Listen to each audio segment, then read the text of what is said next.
Kom staan hier langs papa.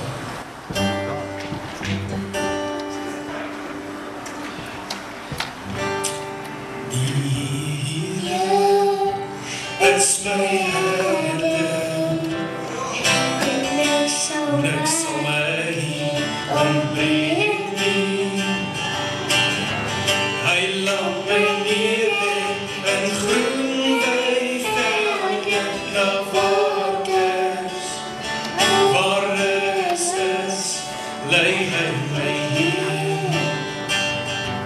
Hy verkoop my siel, hy lei my in die spore van gerechtigheid, om sy naams omval. En al gaan ek ook deur die dal van doodskade wees, hoe ek sal geen onheil vrees nie, want die is met my, die stok en die staf. O Heer, vertroos my.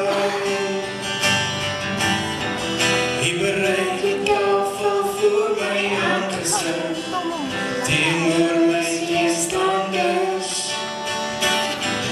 Hy maak my hoof vet met olie.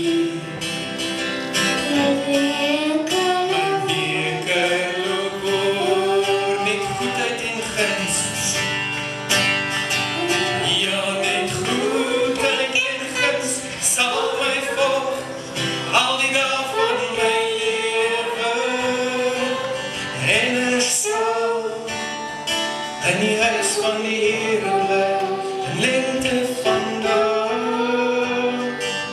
En ek sal in die huis van die Here bly,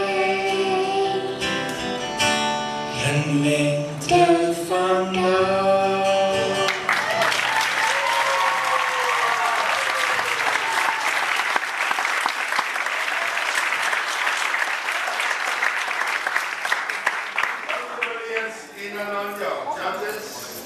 As dit nie 'n draaientjie in jou oog bring nie, dan het jy nie hart nie.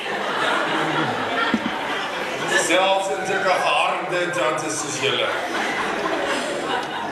Ja, ek is sprakeloos. My mamma het my definitief genaamd hierso op 'n plek wat ek nie weet wat om te sê nie. Maar my gebed is van Nanya en vir die begeleier, want ek eintlik nog 'n bietjie misgekyk het in hierdie skilder.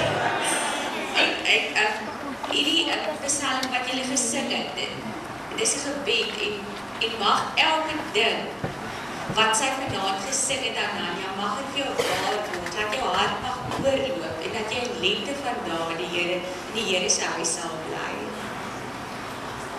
Sjoe, ek kan amper nie by dit byvoeg. Nanya, dit was pragtig, hoor? Kan nie baie opvoeg.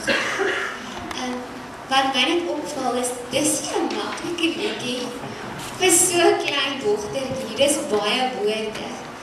Maar ek besef dat baie keer gaan dit nie oor die fisiese of oor dit wat ons met ons verstand verstaan nie. En ek besef dat op baie klein ouderdom is sy klaar Jesus sing. En daarom kan sy hierdie woorde sing. En ek wil amper sê, mag daai woorde meer word en sy nog meer en nog groter vir ons sing.